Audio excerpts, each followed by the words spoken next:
Every culture that ever existed invented a god whose entire job was to fuck things up, and then made sure to worship them first. Norse mythology has Loki. West African traditions have Anansi the spider. Native American cosmology has Coyote. Yoruba spirituality has Elegba standing at the crossroads. The Greeks had Hermes doing his thing in the shadows.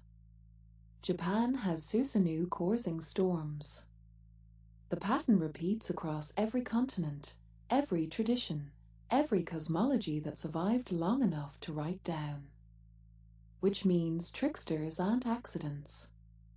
They're not comic relief or quirky side characters the storytellers threw in for laughs. They're structural. Foundational.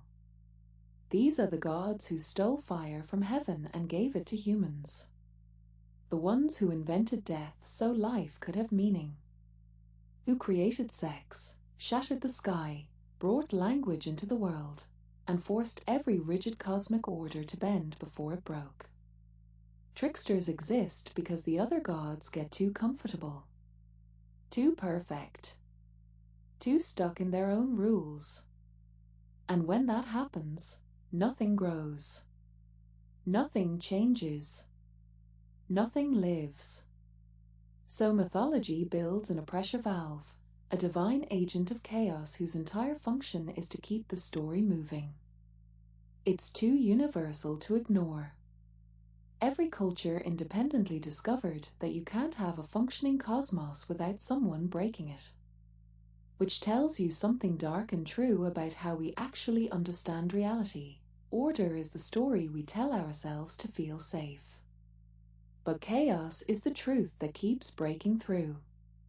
Here's the thing about Loki that modern retellings almost always get wrong. He's not the villain. He's the engine.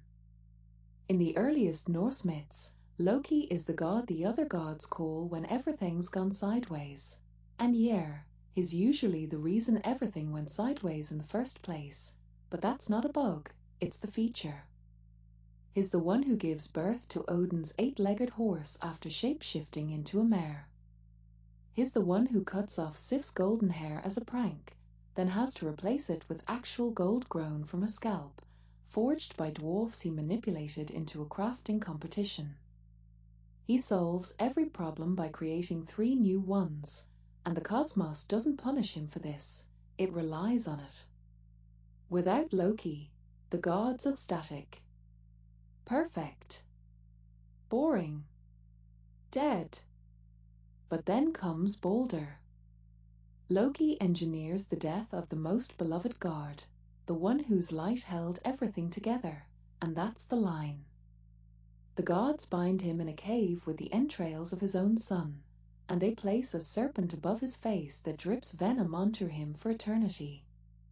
His wife catches the poison in a bowl, but when she has to empty it, the venom hits him and he writhes, and his thrashing causes earthquakes. The gods know they can't kill him. Because without chaos, there's no change. No time. No story. And Loki's story ends at Ragnarok, the reset, the fire that clears the field so something new can grow. Anansi is a spider. He's also a god. And a man. And a storyteller. He's from West African mythology, carried through the Caribbean, and he's the reason stories exist at all. Because Anansi didn't inherit them, he bought them. The sky god Niamh held all the world's stories in a locked box, and Anansi wanted them. So Niamh gave him a price, capture for impossible things. A leopard with teeth like knives. A hornet swarm. A fairy no one could see. And Python, who could crush you before you blinked. Anansi's small. He's got no strength, no venom that matters, no army. What he has is his mind. So he tricks them all. He captures every impossible thing and brings them to Niamh, who has no choice but to hand over the stories. And from that moment on, every story told in the world belongs to Anansi. Here's why that matters. Anansi myths became survival manuals. During the Middle Passage, during enslavement, his stories taught people how to outlast power. You can't fight a system that owns your body, but you can outsmart it. You can change the rules. The trickster doesn't win by force. He wins by rewriting the narrative. And that's the real magic here. Anansi didn't just collect stories. He proved that the powerless can gather power by controlling what gets told. The spider owns the web. And the web is everything. Coyote shows up across dozens of Native American traditions, and he's the one who introduces death to the world. Not as punishment, as necessity. Because without death, nothing has weight. Nothing matters. And Coyote understands that in a way the other gods can't stomach. He's a shapeshifter, a boundary crosser, sacred and profane at once. He steals fire for humans. He sleeps with everyone. He's gluttonous and horny and deeply, embarrassingly stupid and also holy. That combination isn't a contradiction. It's the entire point. He makes the world real by making it messy. There's a Nez Perce myth where the gods are debating what happens after humans die. Most of them want death to work like the seasons. You go away for a while, then you come back. Clean. Reversible. Safe. Coyote argues for permanent death. He says if people just come back, life won't mean anything. They'll be careless. Reckless. They won't love each other right. The gods listen to him. The rule gets set. And then, because this is how these stories work, Coyote's own child dies. And he begs. He pleads with the other gods to undo it, to bring his child back. But it's too late. The rule is set. Even he has to live with it. Even gods live with consequences. That's what the trickster does. He doesn't just break rules. He makes the breaking matter. Elegba stands at the threshold. You know him as Ishu in some traditions, Exu in others, but whoever he is when you call him is the orisha of crossroads, doorways, and the space between worlds. And here's what makes him different from every other trickster. Nothing reaches the other gods without passing through him first. He's not just chaos. He's the gatekeeper, the translator, the one who decides if your prayer makes it through or gets lost in static. That's why in Yoruba tradition, you honor Elegba before anyone else. Before Ashen, before Shango, before Obertarler, you bring your offerings to the one who opens the way. Skip him and your ritual goes nowhere. Not because he's petty. Because he's structural. Here's how the system works. You can't call tech support without a phone line, and Elegba is the phone line.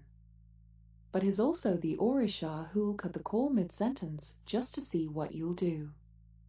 The myths are full of him walking between two villages wearing a hat that's red on one side, black on the other, then watching friends tear each other apart arguing over what color they saw. He starts fights to prove a point. Perception is fluid. Truth isn't fixed, it's negotiated. He's a child and an ancient man in the same breath. Guardian and saboteur. The one who makes communication possible and the one who reminds you it can always break down. That's the edge he lives on, and that's the edge we're all walking when we try to speak across the divide. Here's the thing, we live in a world that worships control. Optimization. 5U plans. Clean narratives. We're told that if we just work hard enough, plan well enough, stay disciplined enough, we can bend reality to our will. And the trickster gods? They laugh at that. Because chaos is older than any system we've built. It's Trar. And it's infinitely more powerful than your bullet journal or your quarterly projections. Tricksters are the gods of change, of liminality, of survival, of breaking rules that were never meant to hold forever.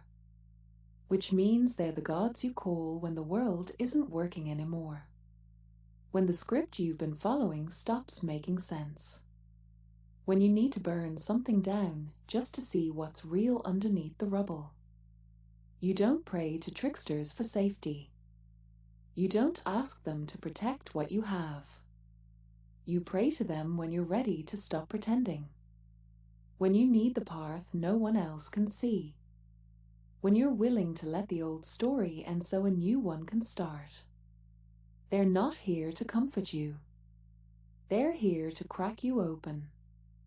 The trickster stands at the edge of every campfire humans have ever built, grinning, waiting for you to get too comfortable so they can remind you.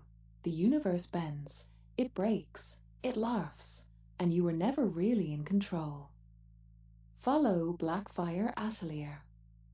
I'll see you in the shadows.